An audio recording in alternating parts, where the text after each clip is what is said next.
Good morning mga paps. Mark here ulit. At welcome sa channel natin.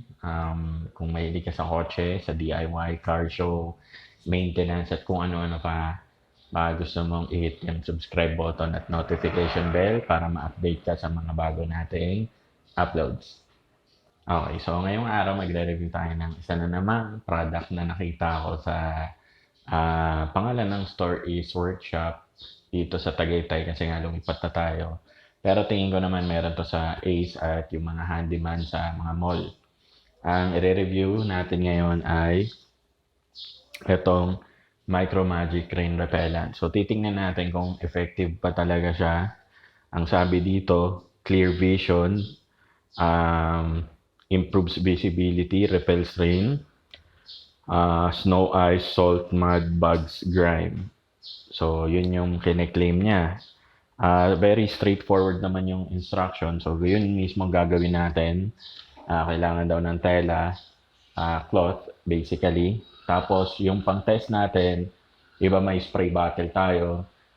Magbubuga tayo ng water dun sa glass na tinrate natin. Titingnan natin kung nagre-repel talaga sa tubig. So far, ang gamit ko is yung Rain X. Yun, napakaganda nun, nung Rain X. Ini-spray lang siya.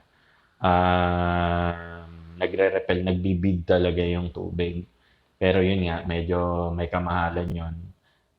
Pero eto, titingnan natin, baka pwede itong maging alternative doon sa Rain X. Ang bili ko dito ay 99 pesos lang. Kahapon ko lang siya nabili. Hindi nga ako aware na meron ganito yung Micro Magic usually kasi nakikita ko lang yung car shampoo, wax, windshield washer, yung mga ganun lang. Yung coolant pala. So, testingin na natin. Ayan, malinaw naman yung mga salamin ko, mga paps. Pero untreated yan ng rain repellent. So, today testingin natin tong Micro Magic. Ang sabi dito ay yan. So shake well, tapos circular motion, ilalagay lang dun sa tela yung salamin. So ganun mismo yung gagawin natin. A few moments later.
Eternity later.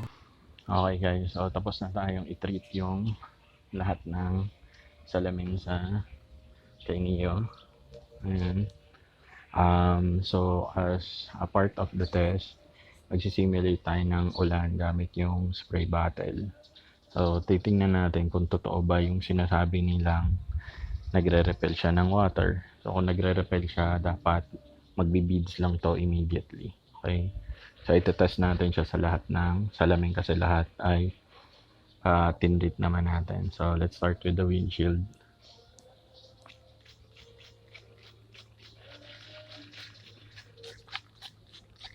Wow.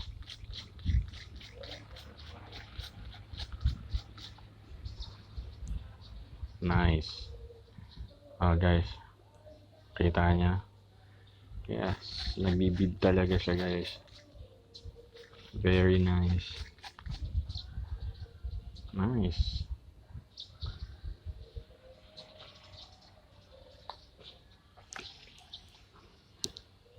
So pupunasan lang natin. Medyo pangit na yung basahan na gamit. Pero guys, ang ganda. Ayan, tingnan nyo. So pag winiper nyo to, sigurado malinis. Nice. Actually, hindi ko inaasahan na gagana siya. Kasi mura. Nice. O yan guys ha. Given na pangit yung basahan natin. Tingnan nyo. Pinunasan ko. Nice.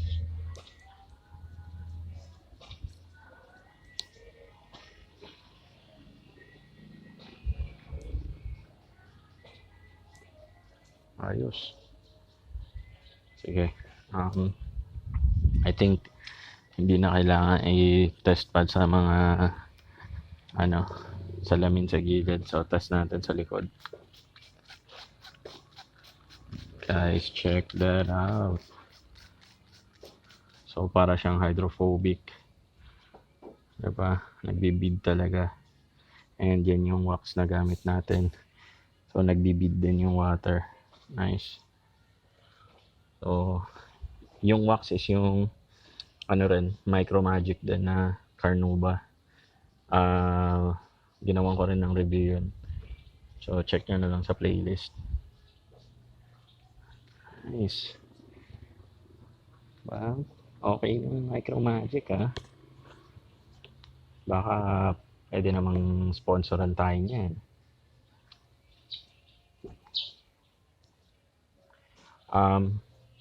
Yan. Tingnan nyo guys. Konting punas lang. Diba? Ayun. Well, kidding aside guys. Sa totoo lang, yun nga.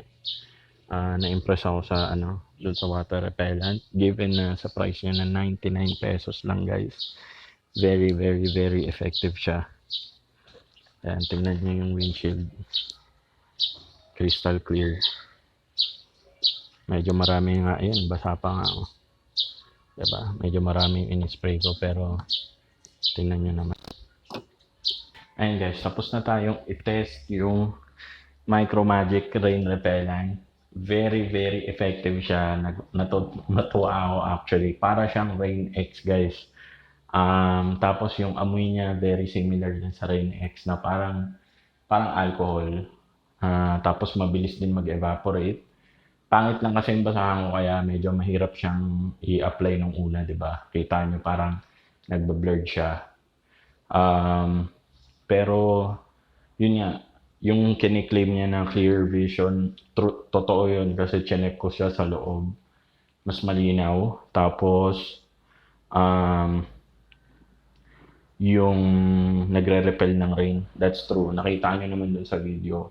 Ang dami kong binugang tubig. Nagbi-beads lang siya pababa. Partida, wala pang wiper yon. Nagki-clear talaga. So, para siyang hydrophobic. Tapos, 250 ml siya. 99 pesos. Worth your money? Oo, guys. Mura. Actually, okay to. Siguro pag naubos yung Rain X ko, ito yung gagamitin ko. Tapos siguro doon ko na lang din isasalin sa container ng Rain X para madaling i-apply. kumbaga spray nyo na lang instead na ilalagay nyo pa siya doon sa cloth. So, mas matipid kasi pag-spray. All in all, rating, siguro out of 5, 4.5 para sa akin. Sulit yung presyo, mura, very effective. Availability, I think marami naman tayong mabibilan na ganito. Ayun, so recommended, yes, highly recommended ko. Try nyo guys. Ang ganda nung niya, ang ganda nung effect. Nakita niyo naman, 'di ba, yung salamin. Malinaw na siya nung una.